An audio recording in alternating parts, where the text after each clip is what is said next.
সকলোকে স্বাগতম জনাইছো আমাৰ জ্ঞান তীৰ্থ ৱেইটেড সাকসেস ইউটিউব চেনেলৰ নতুন এটা ভিডিঅ'লে। আজি 28 জুন আৰু এপেক্স বেংকৰ পৰীক্ষাটো হৈ গ'ল আৰু পৰীক্ষাটো দি অহাৰ পিছত সকলোৱে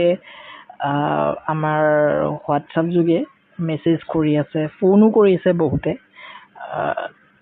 তো কাট অফৰ সন্দৰ্ভত তেওঁলোকে জানিব বিচাৰিছে।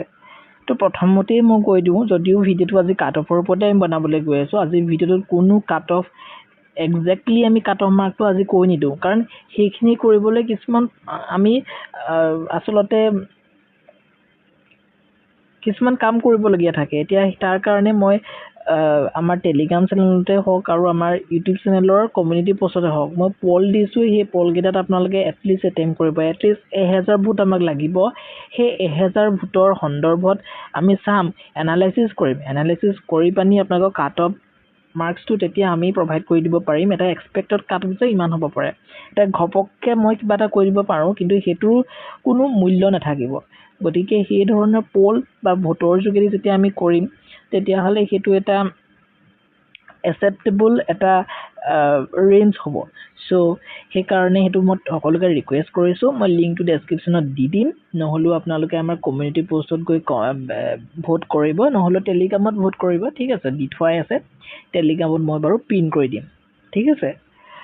তো নমস্কাৰ বন্ধু বান্ধৱীসকল, আপোনালোকে বহুতেই যিহেতু সুধি আছে যে Assam cooperative apex bank assistant 2026 cut off কিমান হ'ব পাৰে। আজি আমি এই ভিডিঅ'টোত সম্পূৰ্ণৰূপে কাট অফ মাৰ্কটো কৈ নিদিওঁ যে ইমান থাকিলে আপুনি আজি ছেভ হ'ব, সেইটো আমি কালিলৈ ক'ম। কিন্তু আজি এই ভিডিঅ'টোত আমি কিছুমান এক্সামৰ কুৱেশ্যন পেপাৰ লেভেল, তাৰ ডিফিকাল্টি লেভেল, ভেকেঞ্চি কিমান আছিলে, পেপাৰৰ পেটাৰ্ণ কেনেকুৱা আহিলে, যোৱাবাৰতকৈ কেনেকুৱা আহিলে, চ' যোৱাবাৰতকৈ কাট অফ বাঢ়িব নে কমিব। চ' সেই কাট অফৰ ওপৰত বহুতখিনি ফেক্টৰে এফেক্ট কৰে। তাৰমানে ডিফিকাল্টি লেভেলেই হওক পেপাৰৰ, বা পেপাৰ পেটাৰ্ণেই হওক, এক্সাম পেটাৰ্ণেই হওক, এক্সাম মাৰ্কিং ছিষ্টেমেই হওক, হয়নে বা যিকোনো ধৰণৰ এনেকুৱা ধৰণৰ কিছুমান ফেক্টৰ আছে। আৰু সেই গোটেই ফেক্টৰখিনি বিশ্লেষণ কৰি আমি এটা লজিকেল এটা এনালাইচিছ কৰিম, আৰু সেই এনালাইচিছৰ আৰ্হিত আজি আমি এই ভিডিঅ'টোত আপোনালোকক সকলোখিনি জনাবলৈ চেষ্টা কৰিম। কিন্তু তাৰ আগতে আপোনালোকে গৈ পানি আমাৰ সেই পোষ্টকেইটাত আপোনালোকে এটলিষ্ট ভোটটো কৰিব, তেতিয়া আমি এটা সঠিক এটা ৰেঞ্জ দিব পাৰিম যে ইমানটোৰ পৰা ইমানটো ৰেঞ্জৰ ভিতৰত কাট অফটো থাকিব। ঠিক আছে, আৰু সেইটো ভিডিঅ' এতিয়া আপোনালোকে কালিলৈকে পাই যাব। চ' সেই পোষ্টটো এটলিষ্ট আপোনালোকে শ্বেয়াৰ কৰিব, যাতে 1000 ভোট এটলিষ্ট আমি সেইটো পোষ্টত পাওঁ। ঠিক আছে। তো এতিয়া এই ভিডিঅ'টোত আমি সেই বুলিয়েই নাভাবিব যে আমি এই ভিডিঅ'টো কিবা ফেক্ট কিছুমান প্ৰিডিকশ্যন দিম, নহয়। এই ভিডিঅ'টো সম্পূৰ্ণ বিজ্ঞানসন্মতভাৱে আমি আগবাঢ়িম। যেনেকৈ ধৰণে কাট অফৰ ওপৰত কি কি ফেক্টৰে আচলতে প্ৰভাৱ পেলায়। ঠিক আছে। তো কাট অফৰ ক্ষেত্ৰত মই লিখি আনিছিলোঁ কিছুমান ফেক্টৰে প্ৰভাৱ পেলায়। প্ৰথম কথাটোৱে হ'ল পেপাৰ ডিফিকাল্টি লেভেলটো কেনেকুৱা। চ' 2024 বৰ্ষত যেতিয়া আমি এক্সামিনেশ্যন দিছিলোঁ এপেক্স বেংকৰ, মই দিয়া নাই বাৰু, মই কৈছোঁ কথাটো। 2024 বৰ্ষৰ যেতিয়া এপেক্স বেংকৰ এক্সামটো আপোনালোকে চাবলৈ যায়, কুৱেশ্যন পেপাৰখনৰ লেভেলটো বহুত বেছি ইজি আছিলে, বহুত পৰিমাণে বেছি ইজি আহিছিলে, যিটো নেকি আজি এক্সামত দেখা গ'ল বহুত বেছি অকণমান মডাৰেট টু হাৰ্ড লেভেলৰ পেপাৰ ইয়াতে তেওঁলোকে ছেট কৰিছে। ঠিক আছে। কিন্তু 2024 বৰ্ষত যথেষ্ট ইজি কুৱেশ্যনছ পেপাৰ আছিলে। তো তাতে মাৰ্কছ মানে পাবলৈ ভাল আছিলে সেই পেপাৰখনত। ঠিক আছে। গতিকে সেই 2024 বৰ্ষত কাট অফটো অকণমান হাই গৈছিলে। চ' সেইফালৰ পৰা চাবলৈ গ'লে আজিৰ পেপাৰখন অলপ হ'লেও সেই পেপাৰসমূহতকৈ অকণমান কিন্তু টান আছে। গতিকে কাট অফটো কিন্তু কমিব পাৰে। কিন্তু এই ক্ষেত্ৰত আমি স্পষ্টকৈ একো ক'ব নোৱাৰোঁ, কেৱল এটা ফেক্টৰক এনালাইচিছ কৰি আমি কথাটো কৈ দিব নোৱাৰোঁ। এই ক্ষেত্ৰত চাওক, আজি পেপাৰখনৰ কি হ'ল, জিকেখিনি একেবাৰে মডাৰেট। মই ইজি বুলি নকওঁ, আপোনালোকে ইজি এইকাৰণে পালে যিসকলে আমাৰ ভিডিঅ' চাই আছিলে, যিসকলে আমাৰ মক টেষ্টসমূহ এটেম্প কৰিছিলে, তো তেওঁলোকে ইজি পাইছে। কাৰণ ফাইনেন্সিয়েল এৱাৰনেছৰ প্ৰায়খিনি কুৱেশ্যনেই আমাৰ ভিডিঅ'ৰ পৰা আহিছে আৰু আমাৰ মক টেষ্টৰ পৰা আহিছে। একজেক্টলি বহুতখিনি কুৱেশ্যন আহিছে। ঠিক আছে। তো ইয়াৰ লগতে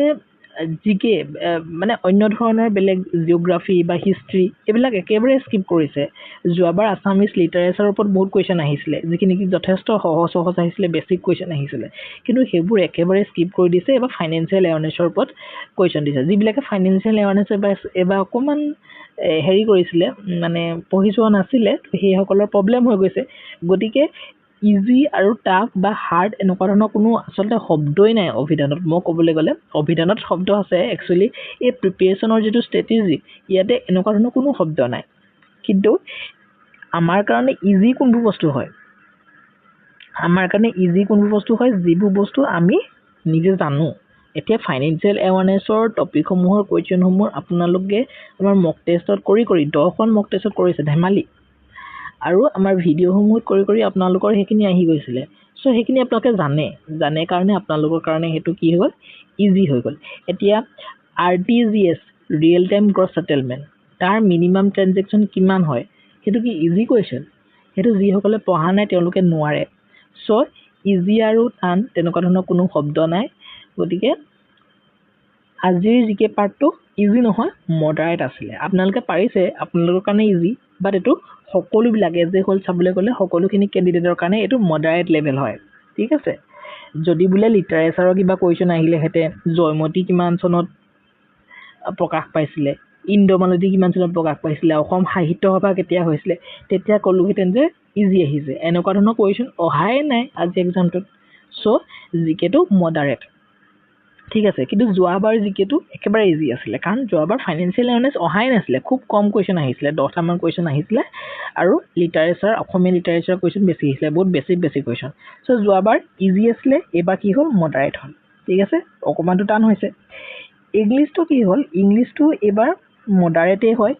ইংলিছটো বহুত বেছি ইজি বুলি নকওঁ কাৰণ ইংলিছৰ বহুতখিনি চিন'নিমছ এণ্টনিমছ অকণমান টান ৱৰ্ড আহিছিলে যিখিনি নেকি আমি দেখিয়ে পোৱা নাছিলোঁ ৱৰ্ড তেনেকুৱা ধৰণৰ আৰু অকণমান কনফিউজিং আছিলে এইটো ইংলিছটো আপোনালোকে ইজি টু মডাৰেট ধৰিব পাৰে ঠিক আছে ৰিজনিংটো কিন্তু আপোনালোকে ইজি ধৰিব লাগিব ৰিজনিংটো একেবাৰে সহজ আহিছিলে আৰু যোৱাবাৰো ৰিজনিং সহজ আহিছিলে কম্পিউটাৰটো অকণমান মডাৰেট লেভেলৰ আহিছিলে ইজি টু মডাৰেট আৰু মেথছটো খালি আপোনালোকৰ ইজি নহয় মডাৰেট টু হাৰ্ড মেথছটো কি হয় অকণমান টাইম কনজিউমিং হয় যিসকলে আমাৰ মক টেষ্ট লৈছিলে তেওঁলোকে গম পাইছে যে আমি প্ৰতিটো কনচেপ্টে মেথছৰ দিবলৈ চেষ্টা কৰিছিলোঁ কিন্তু বহুতে আমাক যেতিয়া আমি মক টেষ্টসমূহ দিছিলোঁ বহুতে কৈ আছিলে যে জ্যামিতি নাহে ছাৰ জ্যামিতি নাহে কিন্তু আহিছে হয়নে তো সেই ধৰণৰ কথা বহুতে কৈ আছিলে ছাৰ DI আহিব DI কুৱেশ্যন দিয়ক আমি DI কুৱেশ্যন মকত এটাও ইনক্লুড কৰা নাছিলোঁ আৰু DI কুৱেশ্যন এটাও অহাও নাই হয়নে গতিকে সেই ধৰণৰ কথা গতিকে যিখন কুৱেশ্যন পেপাৰ যোৱাবাৰ কুৱেশ্যন পেপাৰ যদি ইজি আছিলে এইবাৰ মডাৰেট হৈ গ'ল এইবাৰ অকণমান আগতকৈ টান হৈ গ'ল ঠিক আছে আমি কুৱেশ্যন পেপাৰখন একেবাৰে টান বুলি নকওঁ মডাৰেট বুলি কওঁ ঠিক আছে কাৰণ মেথছ পাৰ্টটোহে অকণমান মই দেখিছোঁ অকণমান টান নিচিনা বাট বাকীখিনি মডাৰেট লেভেল ঠিক আছে গতিকে ইয়াত ক'বলৈ গ'লে অভাৰঅল পেপাৰটো আমি মডাৰেট বুলিয়ে ক'ম কিন্তু মেথছটো হাৰ্ড নহয় টান নহয় বাট এইটো টাইম কনজিউমিং আছিলে যিটো সকলোৱে নাই পৰা আচলতে এইটো আপোনালোকৰ লেক অফ প্ৰেক্টিছ মেথছৰ প্ৰেক্টিছটো আপোনালোকৰ নাই ঠিক আছে ৰিজনিংটো আৰু টান কৰিব পাৰিলেহেঁতেন কিন্তু ৰিজনিংটো একেবাৰে পানী নিচিনা ৰিজনিং আজি পৰীক্ষাটো দিছে চ' ইয়াতে আপোনালোকে এইটো ক'ব পাৰে যে কাট অফটো যোৱাবাৰৰ কাট অফতকৈ এইবাৰ অলপ হ'লেও কমিব কিন্তু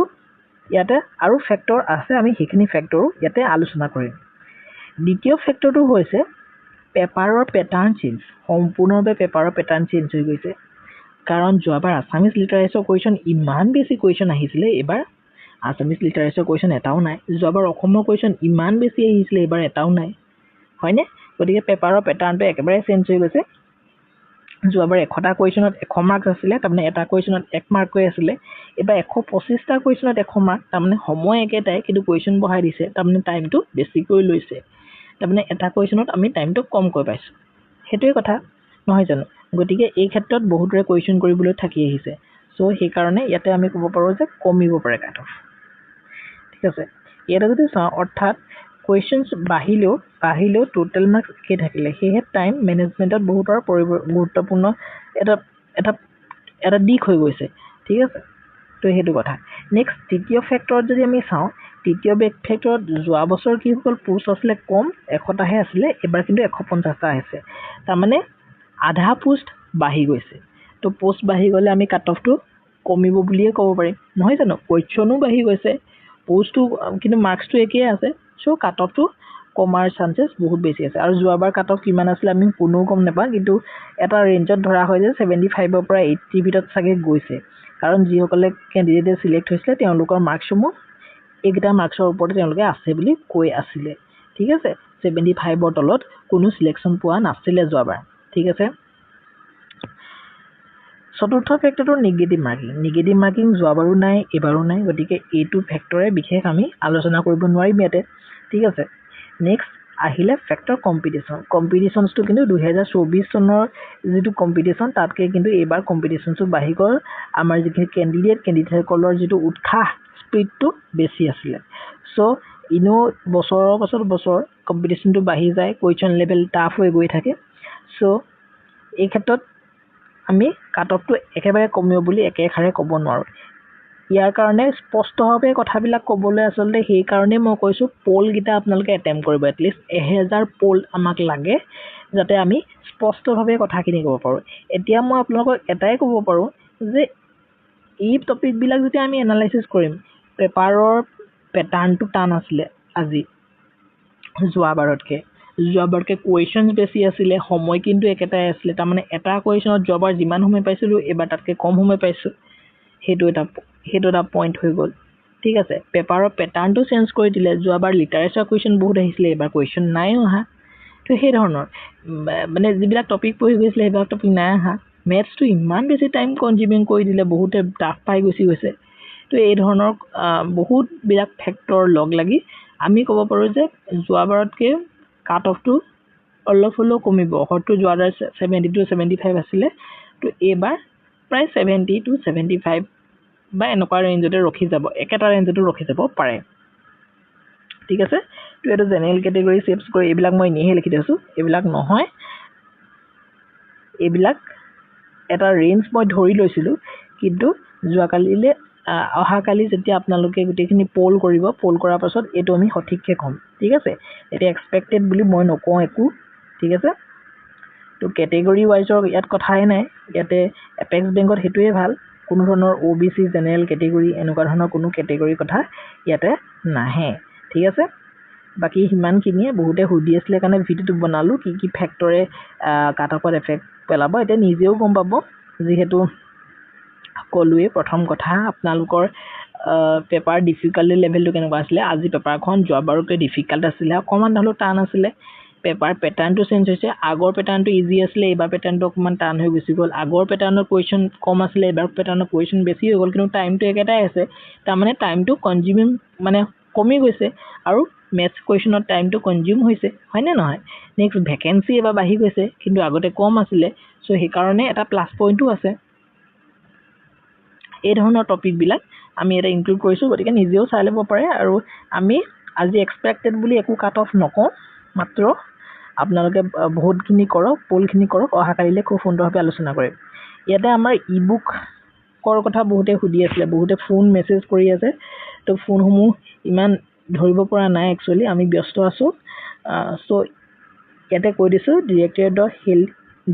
অফ হেল্থ ছাৰ্ভিচ যিটো DHS 191 পদৰ কাৰণে ইয়াৰ আগতে DMEৰ আপোনালোকে চাব পাৰে DMEৰ কাৰণে আমি ইণ্টাৰভিউৰ কাৰণেও আপোনালোকক প্ৰিপেৰেশ্যন দিছিলোঁ আৰু DMEৰ আমি যিটো ৰিটেন এক্সাম তাৰ কাৰণেও আমি মক টেষ্ট দিছিলোঁ 10খন মক টেষ্ট দিছিলোঁ 10খন নে 30খন এনেকুৱাই দিছিলোঁ পাহৰি গৈছোঁ মই তো সেই তাতে কিন্তু বহুতখিনি কমন পৰিছিলে আৰু তাতে চিলেকশ্যন পাইছিল তাৰ ফিডবেকসমূহ আমি ইউটিউবত শ্বেয়াৰ কৰা আছে আৰু এই ইবুককেইখন আমি DSSৰ সেই 191 পদৰ কাৰণেই উলিয়াইছিলোঁ কাৰণ বহুতে আমাৰ ৰিকুৱেষ্ট কৰি আছিলে তো সেই ইবুককেইখন উলিওৱাৰ দিন হ'ল মানে সেই 191 পদৰ যেতিয়া ষ্টাৰ্ট হৈছিলে এপ্লাই কৰা তেতিয়াই আমি উলিয়াই দিছিলোঁ কাৰণ বহুতে বিচাৰি আছিলে কেৱল 99 পিছত 4খন ইবুক দি আছিলোঁ কিন্তু 4খন ইবুকৰ প্ৰতিখনৰে দামটো 99 হয় কিন্তু আমি এইটো অফাৰ প্ৰাইচত দি আছিলোঁ আৰু এইখন লাভ কৰিবলৈ আপোনালোকক মই তেতিয়া মেইলত কণ্টেক্ট কৰিবলৈ কৈছিলোঁ এতিয়া আপোনালোকে হোৱাটছএপত কণ্টেক্ট কৰি ল'ব হোৱাটছএপ নাম্বাৰটো ডেছক্ৰিপশ্যনত দিয়াই আছে আৰু ইবুক এখন এনেকুৱা ধৰণৰ 4টা PDF পাব এখন জেনেৰেল নলেজৰ ইবুক এখন আপোনালোকে পাব কোৱান্টিটিভ এপ্টিটিউডৰ ইবুক নেক্সট আপোনালোকে এখন পাব জেনেৰেল সায়েন্সৰ ইবুক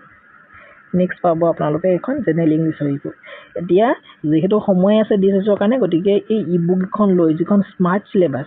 এই ইবুক এখনৰ কি কি টপিক কভাৰ কৰা হৈছে আপোনালোকে জানেনে যেনে ধৰণে টিএছঅত এক্সামত কোৱেশ্চন বিলাক আহে ডিএছএছ এক্সামত কোৱেশ্চন বিলাক অলপ বেলেগ ধৰণে আহে এডিআই দৰে নাহে ইয়াতে কিছুমান কাৰেন্সি কেপিটেলৰ ওপৰত কোৱেশ্চন আহে খুব ষ্টেটছ বিলাকৰ ওপৰত কোৱেশ্চন আহে পাসেস বিলাকৰ ওপৰত কোৱেশ্চন আহে তো হেনেকুৱা ধৰণৰ টপিক বিলাকৰ ওপৰত উত্তৰ দিয়া হৈছে ইংলিছৰ আপোনালোকৰ এতিয়া বেবি যেটো কেট হে কেটৰ কি বুলি কোৱা হয় এনেকুৱা ধৰণৰ কোৱেশ্চন বিলাক আহে ঠিক আছে ফেমিনিন জেন্ডাৰ হে বিলাকৰ ওপৰত কোৱেশ্চন আহে সো হি বস্তুবিলাক উলিয়াই আনি পানি আমি ইয়াৰ ওপৰত গুৰুত্ব দিছো সো যদি লাগে আপোনাক হোৱাটছএপত কন্টাক্ট কৰিলে হ'ব ঠিক আছে আৰু এই বুকসমূহ আমি যিমান পাৰো চেষ্টা কৰি আছো আমি এই বুকখন বজাৰত লৈ আহিম এক্সামৰ আগত তো তেতিয়া পঢ়িবলৈ আপোনালোকৰ বেছি সুবিধা হ'ব আৰু এই বুকখনৰ যে সিলেবাস সেই সিলেবাসটো কভাৰ কৰাৰ পাছত আমি মক পেপাৰো লৈ আহিম এতিয়াৰ দৰে যেনে ধৰণে আমি মক এক্সাম কন্ডাক্ট কৰি পানি আপোনালোকক দি আছো তো তেনেকৈ ধৰণে আৰু বেছি পৰিমাণে লৈ আহিম 10খনকৈ বেছি আনিবলৈ চেষ্টা কৰিম যিমান পাৰো 20খন মান লৈ আহিম যাতে ডিএছএছৰ 191 পদৰ 100টা পদ আমাৰ পৰা যায় আমাৰ জ্ঞান তীৰ্থৰ পৰা যায় তেনেকৈ ধৰণে আমি প্ৰিপাৰেচনছ কৰিম ঠিক আছে মাত্ৰ আপোনালোকৰ সাপোৰ্ট লাগিব কাৰণ আমাৰ ফেকাল্টি ইমান নাই তো কোনটো এক্সামৰ কাৰণে কি প্ৰিপাৰেচন কৰিব হেতু আপোনালোকে জনাব এডিআৰিৰ কাৰণেও যেহেতু পঢ়িব লাগিব এতিয়াৰ পৰা সো আমি সকলোখিনি আগবঢ়াই নিবলৈ চেষ্টা কৰিম শেষত এটা কথা কওঁ অফিচিয়েল আনসাৰ কি বা ৰিজাল্ট প্ৰকাশ নোহোৱালৈকে আমি কাট অফটো একেবাৰে স্পষ্টকৈ প্ৰেডিক্ট কৰিব নোৱাৰো বাট আপোনালোকে যদি সেই তাতে ভোট গিটা কৰে তাতে আমি এটা এক্সপেক্টেড কাট অফ এটা আমি ক'ব পাৰিম ঠিক আছে আৰু আপোনাৰ এক্সাম কেনেকুৱা হ'ল আপুনি কিমান এটেম্প কৰিলে আৰু কিমান স্কোৰ কৰিছে সেইখিনি আপোনালোকে কমেন্টৰ যোগেদি জনাব পাৰে কিন্তু কমেন্ট কৰিলেও আপোনালোকে সেই তাতে ভোট কৰাটো মেন্ডেটৰি হয় তাতে ভোট কৰিবই কৰিব আৰু ভিডিওটো যদি আপোনাক ভাল লাগিলে লাইক কৰিব শ্বেয়াৰ কৰিব লগতে চেনেল সাবস্ক্ৰাইব কৰিবলৈ নাপাহৰিব ইমানেই আছিল থ্যাংক ইউ